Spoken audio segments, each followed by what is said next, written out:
Donc, voilà. Ou on aura les participants. Accepter. Ah, c'est bon, c'est automatique.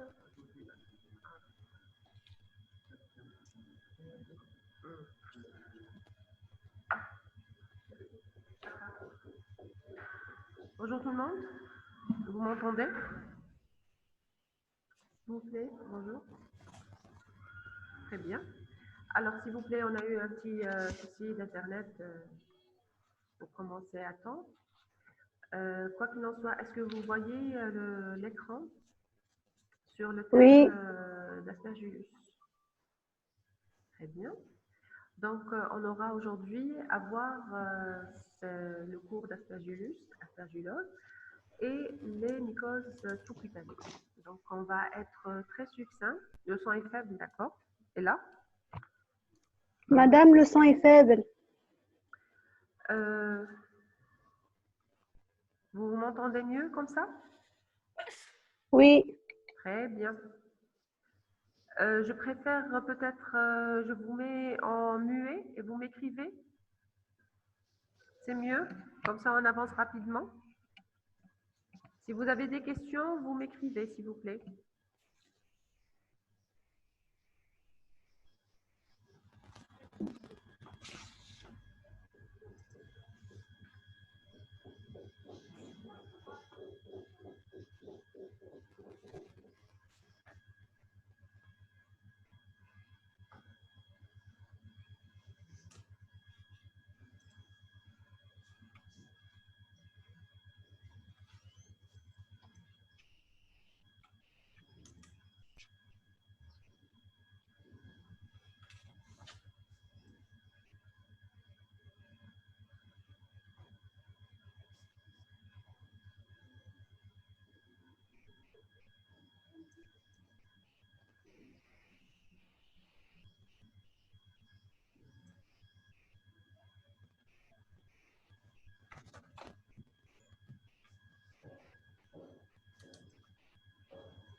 madame, on vous entend pas.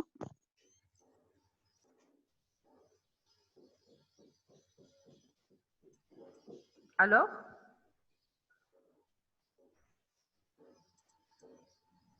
Vous m'entendez? C'est bon. Alors, on continue. Je vous parlais donc de l'espèce la plus pathogène chez l'homme, c'est l'Aspergillus fumigatus, qui est la plus retrouvée en pathologie humaine. Leur habitat, parce que c'est une spore où des champignons s'approfitent du milieu extérieur, leur spore, malgré que c'est filamenteux, mais ils éliminent ce qu'on appelle des spores qui seront en suspension dans l'air et on peut les inhaler. C'est comme ça quand on est malade. Un être immunocompétent, il a un poumon intègre, tout ce qui est la muqueuse respiratoire bien intègre, il n'y a pas de problème. On va tousser, si on inhale les spores, on va les tousser, on va éternuer et les faire sortir. Dans le cas où, d'accord, j'ai rien dit au début, juste qu'il s'agissait donc de moisissure. C'est un champignon filamenteux de type moisissure, c'est-à-dire, retenez le critère de saprophyte du milieu extérieur et à caractère opportuniste. Pour qu'il devienne pathogène, il faut qu'il y ait des critères d'immunodépression et favorisant aussi bien liés à l'hôte et liés aux champignons. Maintenant, vous entendez. Je ne peux pas répéter tout. On avance. J'ai rien dit de particulier, c'était juste l'opportunisme et qu'il s'agit d'une moisissure et donc la contamination, la pathogénicité sera essentiellement à la faveur de facteurs d'immunodépression. La morphologie, je passe, c'est pas important de retenir, donc juste vous voyez que vous avez déjà le document. C'est la morphologie générale du champignon sous microscope. Il est reconnu grâce à ce qu'on appelle la tête aspergillaire, qui va libérer des spores dans l'air, en suspension dans l'air. Ensuite, les espèces, essentiellement l'Aspergillus fumigatus. Vous m'entendez maintenant? D'accord. Donc, essayez de suivre. On ne va pas tout dire. Je vais juste insister sur le point essentiel. Le biotope, je vous ai dit, c'est une moisissure du milieu extérieur, filamenteux du milieu extérieur. Étant naturellement, il vit dans les endroits clos, humides, tels que les climatiseurs, les caves, même dans les végétaux, les fruits moisis, tout ce qui est foin moisi également. Et donc, ça va refléter certaines maladies à caractère professionnel, telles que les fermiers qui travaillent le foin, notamment le foin quand il devient moisi, quand il est gardé dans des granges à l'abri de la lumière, parce que le soleil va éliminer les spores. Et donc, c'est des facteurs favorisants au niveau de l'environnement, d'où on va retrouver le champignon dans le milieu extérieur. Donc, la contamination, elle est essentiellement pulmonaire, sinusienne. On va inhaler les spores en suspension dans l'air. Je vous ai dit que, étant un saprophyte et donc à caractère opportuniste pour qu'il devienne pathogène, il faut qu'il y ait, donc nous, immunocompétents, si vous n'avez pas de problème au niveau de votre système respiratoire, ça va, si vous inhalez des spores, quelques spores ou plusieurs spores, vous allez les tousser, les éternuer et les éliminer. Si vous avez un problème de muqueuse respiratoire par X raison, soit par un problème d'immunité congénitale ou par un tabagisme chronique, vous allez avoir une dépression de s'il vous plaît, fermez vos micros à vous. Comme ça, vous m'entendez très bien. Vous avez le tabagisme chronique pendant des années va faire déprimer tout ce qui est le revêtement mucocilié qui joue le rôle de cleaner, qui élimine tout ce qu'on inhale comme spore des moisissures. Tout ça donc représente des facteurs favorisants. Si on inhale et on a une certaine immunodépression, au lieu de les éternuer et de rejeter, ça va avancer dans l'arbre respiratoire humain et ça va donner des signes cliniques plus ou moins graves. Et donc, on arrive à ces facteurs favorisants à retenir, s'il vous plaît. Vous avez des facteurs liés à l'hôte, soit, je vous ai dit, locaux, quand l'immunodépression est juste localisée, par exemple un poumon qui a été déjà malade par une ancienne tuberculose pulmonaire.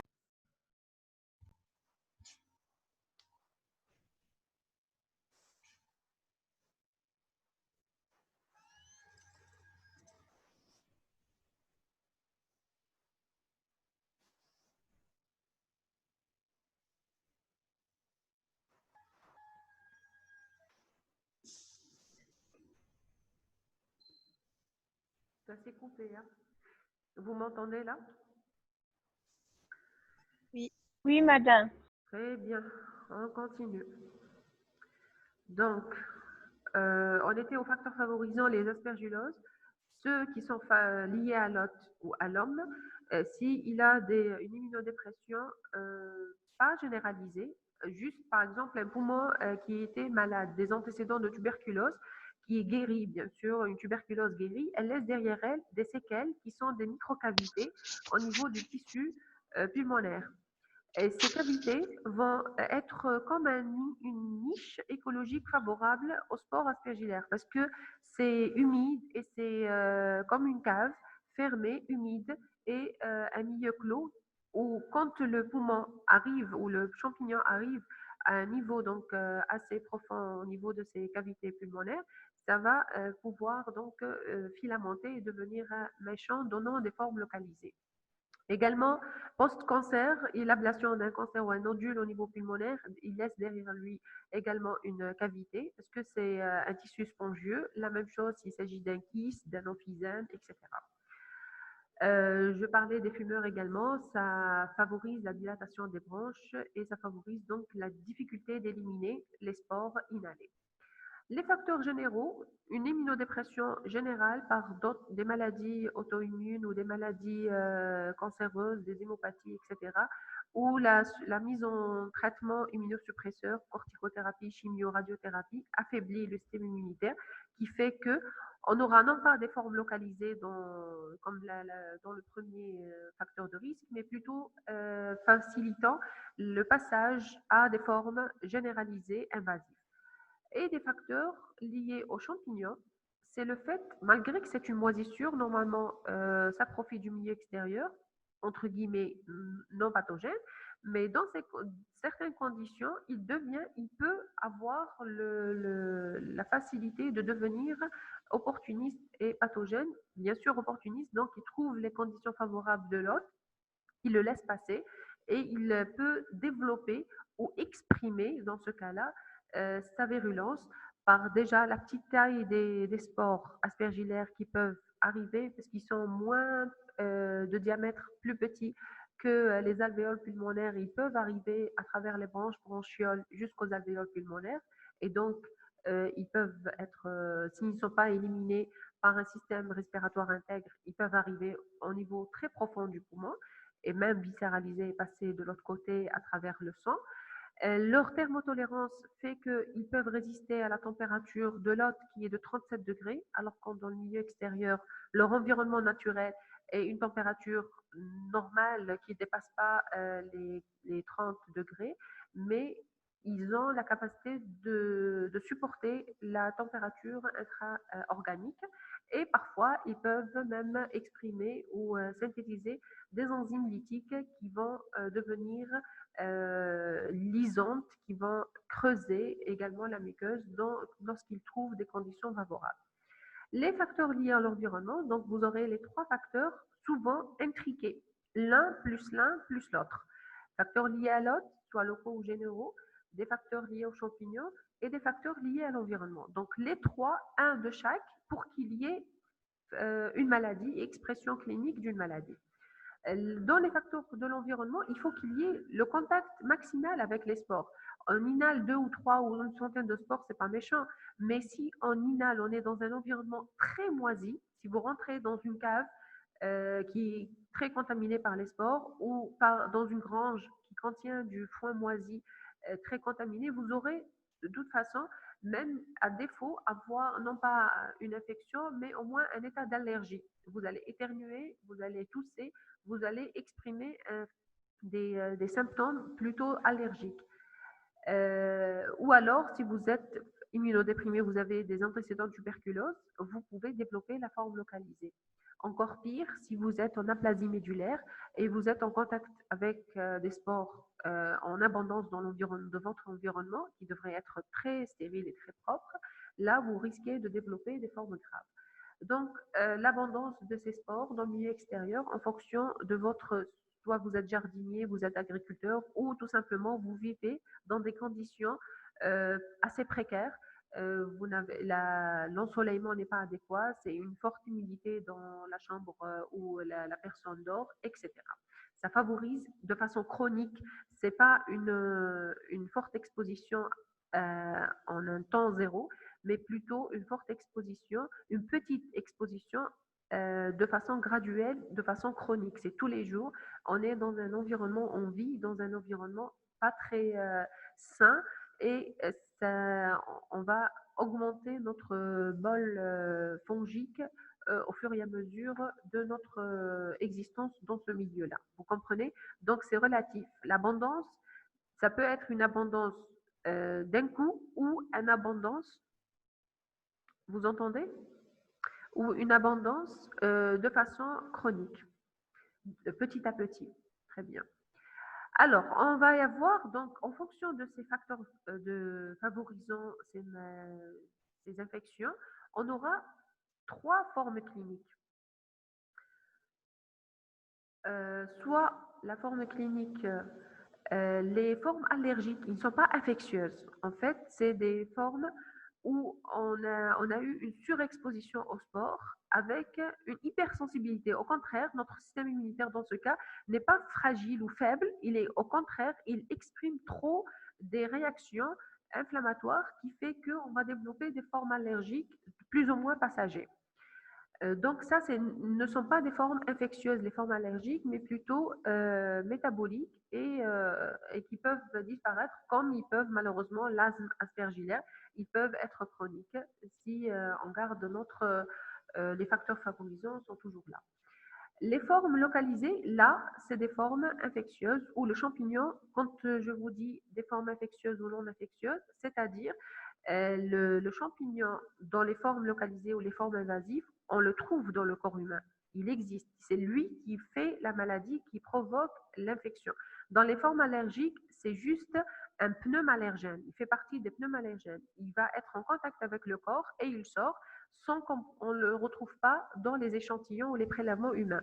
Il va y avoir juste un contact, il crée la réaction inflammatoire et il disparaît. Mais dans les formes infectieuses, on trouvera le champignon et qui est donc dans le diagnostic mycologique de laboratoire, les échantillons seront positifs en aspergillus.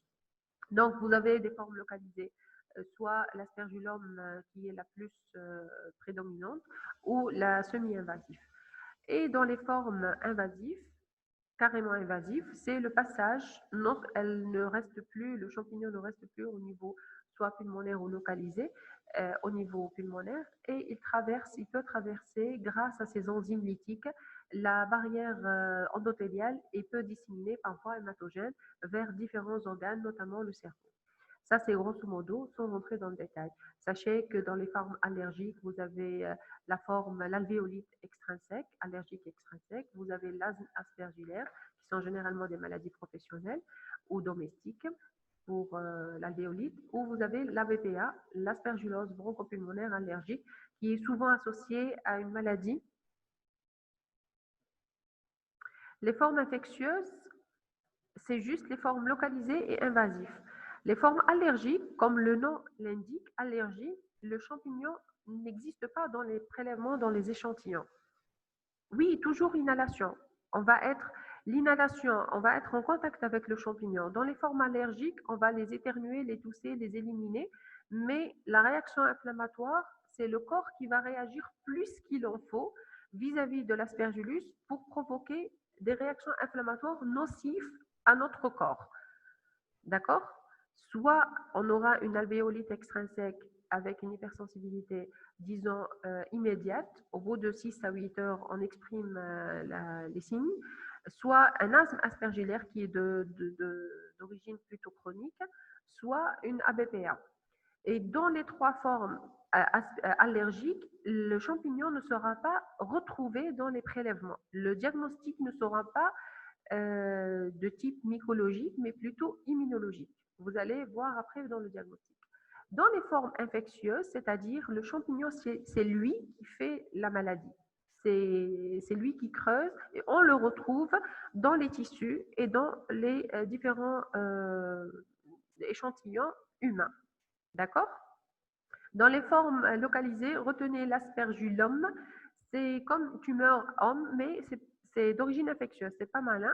C'est l'enchevêtrement, le fait que le champignon se retrouve à l'intérieur du poumon dans des cavités préexistantes. On parlait de post-tuberculose ou de post-hystidatique dans un poumon qui a été malade et qui a gardé des séquelles.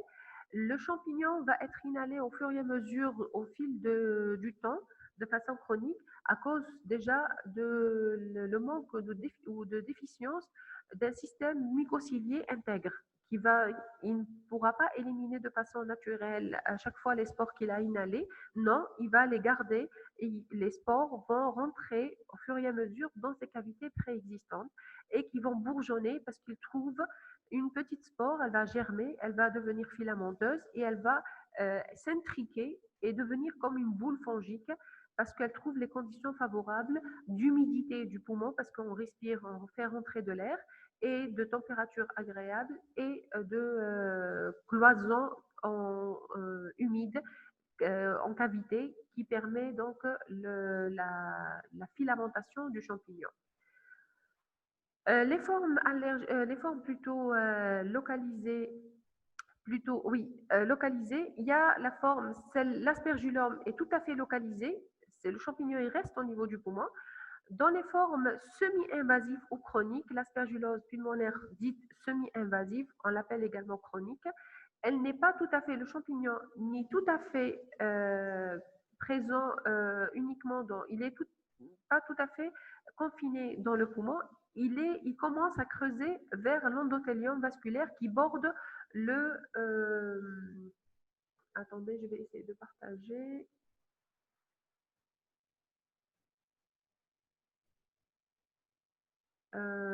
Comment je fais le partage?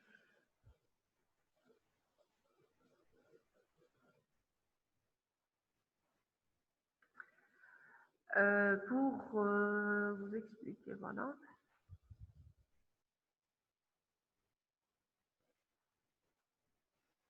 Vous voyez les diapos?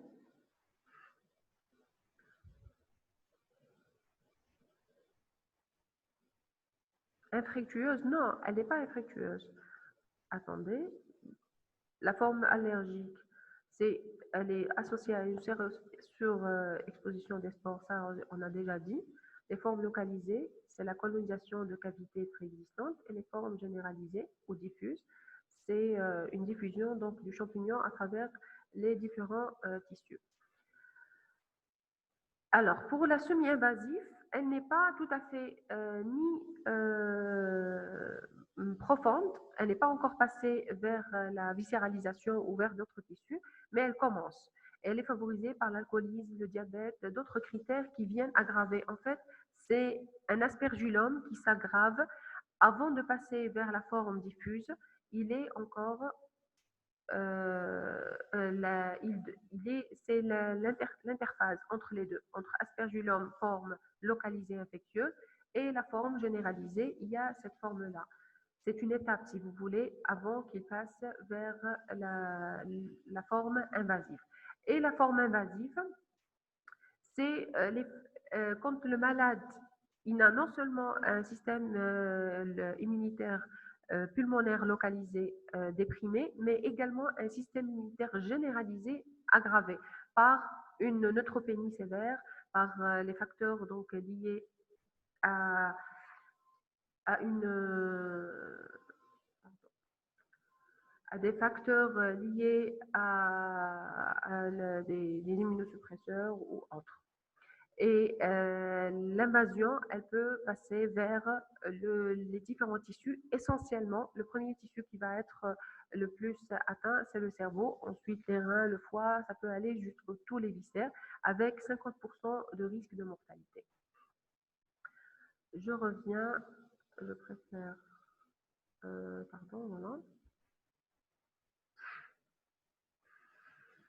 Il y a également des formes extra-respiratoires localisées, telles que les otites, ne pas les oublier, parce qu'on parle beaucoup d'aspergillose pulmonaire, mais également il y a l'extra-respiratoire ou l'extra-pulmonaire. Elles sont rares, mais on les note juste donc, à retenir une petite remarque qu'il y a les formes auriculaires au niveau de l'oreille externe, le conduit auditif externe, à cause, c'est toujours comme une cavité humide et qui peut être ébréché ou fragilisé par trop d'utilisation de coton-tige, l'humidité, la fréquentation de hammam, etc.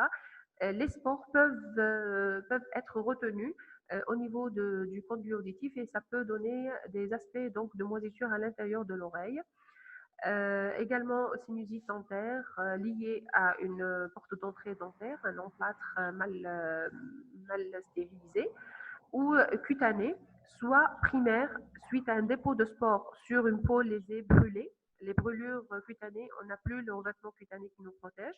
Le dépôt des spores, si on est dans un environnement très souillé par les spores, ils peuvent se déposer et peuvent donc nécroser ou se développer sur la peau nécrosée.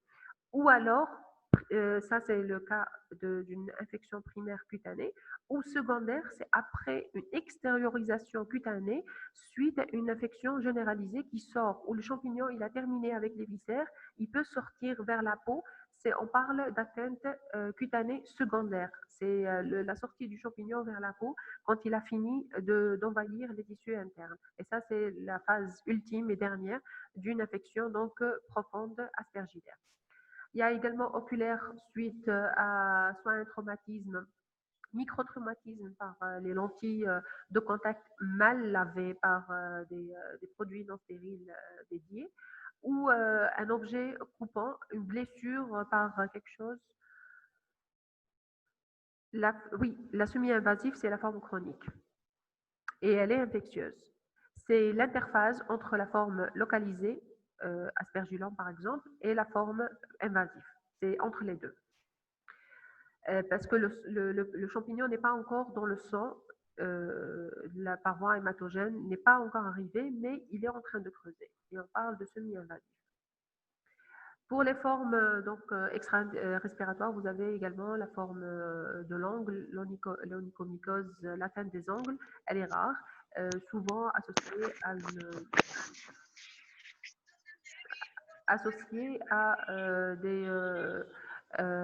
un eczéma, associé à une mauvaise circulation sanguine au niveau de l'angle, etc.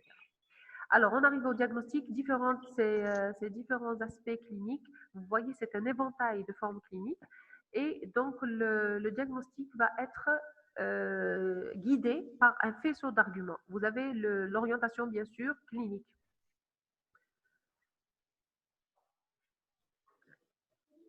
On est déjà arrivé à 40 minutes, il faut en accélérer. Hein.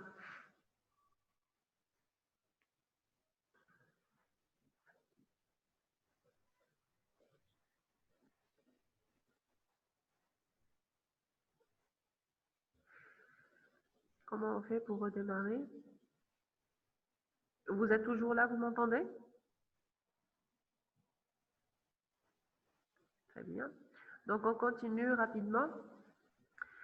Il y a, je vous ai dit, argumentation clinique et associée à l'atteinte, est-ce qu'il y a des hémoptysies? Parce que vous avez, dans les différentes formes cliniques, vous avez des critères à observer, l'hémoptysie, c'est-à-dire le crachat de sang, le crachat mucopurulent, etc.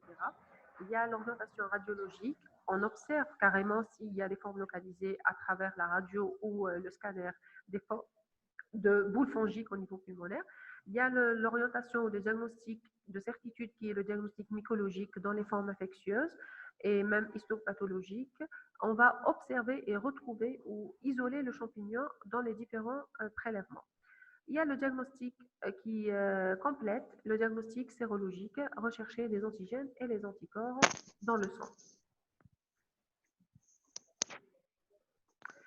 Donc, je passe tout ce qui est exploration. Donc tout ça, c'est l'association de plusieurs faisceaux d'arguments. Enfin, dans la sérologie, on peut rechercher les anticorps dans les formes localisées où l'immunité n'est pas complètement immunodéprimée, elle est pas tout à fait, elle est juste une immunodépression locale, mais le corps il peut quand même produire des anticorps et on trouve des anticorps. Dans les formes invasives généralisées où l'immunodépression elle est totale, là on va plutôt rechercher les antigènes, les facteurs donc solubles du champignon. Le traitement, retenait la molécule voriconazole qui est la plus efficace dans le cas des aspergilloses. Dans les formes, s'il vous plaît, dans l'exploration des formes allergiques, il n'y a pas le champignon, on ne va pas chercher le champignon dans les différents prélèvements. S'il s'agit d'un asthme aspergillaire ou d'une ABPA, aspergillose bronchopulmonaire invasive, associée souvent chez les personnes atteintes de microbicidose. Là, plutôt, on va faire naître d'hémoréaction ou le dosage des IgE sériques dans les formes allergiques, parce que le champignon, on ne le retrouvera pas dans les différents prélèvements pulmonaires, mais plutôt on va trouver des facteurs immunitaires très riches, positifs, à savoir des facteurs inflammatoires, tels que les IgE sériques spécifiques contre Aspergillus ou l'intradermoréaction positive. La prophylaxie, c'est généralement on préconise une sérologie préalable avant de soumettre un individu à un traitement immunosuppresseur pour X raisons, qu'il a un cancer, il va subir une greffe rénale, etc., ou greffe de tout autre organe, et donc il va être mis sous traitement immunosuppresseur. Avant ça, on dépiste s'il est porteur ou pas de sport, d'antigènes aspergillaires ou d'anticorps aspergillaires pour savoir comment le protéger après. Parfois, on associe une chimioprophylaxie pour le protéger quand il est très en aplasie médulaire, surtout le taux de polynucléaire neutrophile très bas. Et souvent, en milieu hospitalier, ce traitement se fait. L'isolement du malade à haut risque, quand on sait qu'il est immunodéprimé, il est en aplasie médulaire par maladie, hémopathie maligne, etc., on doit le mettre et le protéger dans un cadre hautement stérile, le plus stérile possible pour éviter le contact avec les spores parce qu'il est très fragile, il ne peut pas se protéger contre n'importe quel opportuniste. Donc, ne pas ramener des plantes vertes, ni des fleurs, ni du thé à ce malade-là, parce que c'est très fortement toxique, car les fruits peuvent moisir et c'est une source de contamination. Voilà pour les aspergilloses. On passe, s'il vous plaît, aux mycoses profondes sous-cutanées. Alors, les mycoses sous-cutanées, non pas profondes, en fait, il y en a deux agents fongiques. Vous avez la sporotrichose. Je vous mets les diapos parce que c'est plus explicite. C'est la même chose que vous avez au niveau du PDF. La sporotrichose, Asporotrix shunki, c'est une maladie associée souvent cutanéo-lymphatique, suite à un traumatisme. Il faut qu'il y ait un traumatisme. C'est pas, le champignon ne va pas être inhalé ou il ne va pas être, on se contamine que après une blessure. Et cette blessure, généralement, souillée par la terre ou souillée par les branchages. Essentiellement, on parle de maladies chez les agriculteurs ou les jardiniers qui manipulent les roses, qui sont des fleurs épineuses, et donc le traumatisme est plus facile. Cette infection, elle est semi-chronique, semi-subaiguë à chronique. Et on parle dimorphisme du champignon car quand on dit dimorphique, il n'est pas tout à fait filamenteux, il n'est pas tout à fait levuriforme, il est les deux en fonction du milieu où il se trouve. À l'intérieur des tissus humains, en intra-organique, il est sous forme levure. Dans le milieu extérieur et dans certains milieux de culture synthétique, il est sous forme filamenteuse. Et il n'existe pas les deux formes en même temps dans un même milieu. Soit il est levure, soit il est filamenteux. Et donc, on parle de dimorphique. Le dimorphisme en fonction de la température, 37 degrés, il est levure. Et dans les conditions...